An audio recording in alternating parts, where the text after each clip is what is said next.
Assalamu alaikum 3 class. Hope you are fine. Today our topic in social studies is land and sea.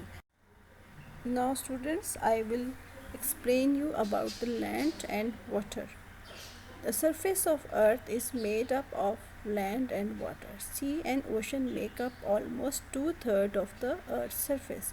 यानी कि आपकी अर्थ जो है वो 2/3 जो है उसमें आपका वाटर है और बाकी आपकी लैंड है। ये आपका बनता है 70 और 30 का रेशो, यानी कि 70% आपके अर्थ के ऊपर वाटर है और 30% लैंड है। इसके बाद है coast. What is coast? The land near the sea is called coast. जो आपका एरिया आपके सी के करीब होता है उसको हम कोस्ट कहते हैं, और इसका जो लेवल होता है वो एग्जैक्टली सेम होता है as sea level. So we can say coastal area is at sea level. आपके सी लेवल पे जो एरिया होता है उसको हम कोस्टल एरिया कहते हैं। इसके बाद है mountains.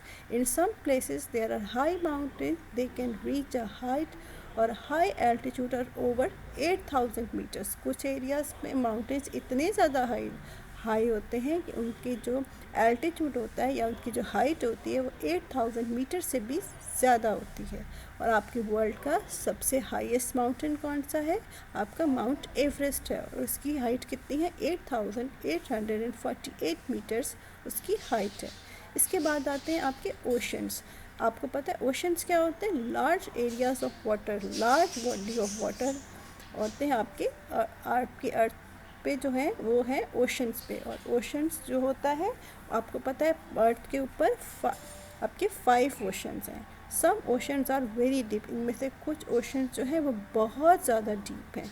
The deepest point in the ocean is a Mariana trench in the Pacific ocean. Pacific ocean के अंदर जो डीपेस्ट पॉइंट है, वर्ल्ड का सबसे ज़्यादा डीपेस्ट पॉइंट है, वो है पैसिफिक ओशन। और इसकी जो डेप्थ है वो कितनी है? 1,11,022 मीटर्स इसकी डेप्थ है। इतने ज़्यादा ये डीप है मारियाना ट्रंच। इसके बाद है आपके seas. Smaller areas are called seas. Sea क्या होते हैं? स्मॉल होते हैं, स्मॉल बॉडी ऑफ वाटर होते हैं, but in other than the oceans. Ocean large body of water है और आपके सीज जो हैं वो स्मॉल बॉडी ऑफ वाटर। अगर हम इनका कंपैरिजन करें ओशन के साथ, और ये सब जो होते हैं ओशन और सी का जो वाटर होता है वो सॉल्टी होता है। We can not drink it, इसमें इतना ज़्यादा सॉल्ट होता है। इसके बाद होते हैं करंट्स। तो water in sea and ocean is always moving. आपने देखा होगा कि ओशन और जो आपकी सी के अंदर जो वाटर होता है वो हर वक्त मूव करता रहता है।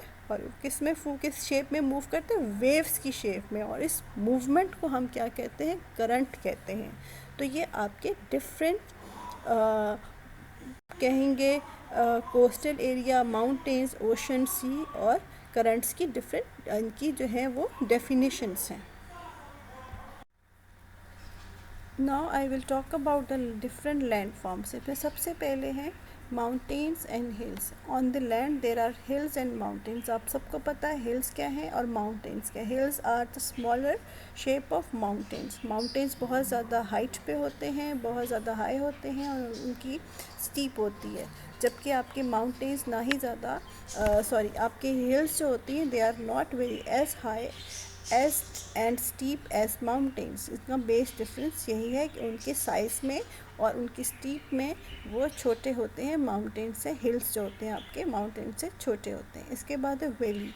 The low land between hills और mountain is a valley, is called a valley. Valley क्या होती है? आपके हिल्स और माउंटेन के सेंटर में जो फ्लैट एरिया होता है उसको हम वैली कहते हैं। इसके बाद है आपका plateau. Plateau is a high area of land is called a plateau. Plateau is the little but higher than the flat surface of the sea level से आपके थोड़ा सा हाई एरिया ऑफ लैंड होता है, उसको हम प्लेटू कहते हैं। इसके बाद है आपके plains. Flat lands at lower levels are called plains. Flat lands क्या होते हैं? बिल्कुल सीधे होते हैं, यहाँ पे ना ही कोई प्लेटू होता है, ना ही कोई माउंटेन्स होता है, ना ही कोई हिल्स होती हैं, ना ही ये कोई आपके इसके इर्द ना ही एक वैली होती है बल्कि बिल्कुल फ्लैट एरिया होता है, इसको हम प्लेन्स कहते हैं। इसके बाद डेज़र्ट है। डेज़र्ट के बारे में भी आप सबको पता है। इसका सबसे बड़ा करेक्टरिस्टिक ये है कि यहाँ पे पानी बहुत कम होता है, very little, there is a very little water in it. And deserts के जो उसका क्लाइमेट होता है वो बहुत ड्राई होता है और वहाँ पे बहुत ज़्यादा सैंड होती है, सैंडी डेजर्ट्स होते हैं। और इसके बाद है कोल्ड एरिया।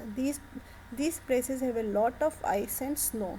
यहाँ पे बहुत ज़्यादा आइस होती है और स्नो होती है। और ज़्यादातर आपकी अर्थ के जो ग्लोब अगर आप देखेंगे तो अर्थ के जो नॉर्थ पोल और साउथ पोल होता है वहाँ पे बहुत ज़्यादा स्नो और आपकी आइस होती है। इसके बाद है Ireland. An area surrounded by water on all side is called Ireland. यानी कि आपके ऐसा अर्थ के ऊपर आपके ऐसा लैंड का पीस ऑफ लैंड होता है जिसके इर्द गिर्द हर तरफ क्या हो, वाटर हो, उसको हम आइलैंड कहते हैं। और इसके बाद आपकी लेक है। लेक क्या होता है? Body of water surrounded by land और side is called lake. Lake के इर्द गिर्द क्या होता है? आपके इर्द गिर्द हर तरफ लैंड होती है और सेंटर में आप एक पॉन्ड सा बना होता है या पानी का एक बॉडी ऑफ वाटर होता है, उसको हम लेक कहते हैं। These are all of these are different landforms and these are the basic landforms of the earth. So students, in the last paragraph of your topic is about the fresh water. We get fresh water from lakes and river. River begins in the mountains and flow down into lake or a sea. It is important to keep our lakes and rivers clean. Polluted, dirty water cause animals and plant life in it to become disease and die out. यानी कि हमें अपने fresh water को जो हमें lakes और river से मिलता है उसको हमें बिल्कुल भी पोल्यूट नहीं करना चाहिए, डर्टी नहीं करना चाहिए, क्योंकि ये हमारी एनिमल लाइफ को और प्लांट लाइफ को बहुत ज़्यादा ख़तरे में डाल सकता है, उनको बीमार भी कर सकता है। और एनिमल लाइफ और हमारी प्लांट लाइफ जो है अगर वो वाला पानी पिएगी, पोल्यूटेड वाटर पिएगी, तो वो मर भी सकती है। क्योंकि हमें पता है कि फ़्रेश वाटर जो है वो हम लेक से लेते हैं और रिवर से लेते हैं जो माउंटेन से आ रहे होते हैं। माउंटेन्स का जब आपकी जो स्नो होती है, मेल्ट होती है, तो वो क्या बनती है, आपका पानी जो है वो रिवर्स के फॉर्म में आता है। आपको ये भी पता है कि जो आपने अभी प्रीवियसली पढ़ा भी है कि ओशंस और सी का पानी इतना सॉल्टी होता है कि हम उसको यूज़ नहीं कर सकते। तो वी शुड प्रिजर्व और we should not waste our fresh water और we should not pollute our fresh water. So students, we have completed our topic. Until next time, Allah Hafiz.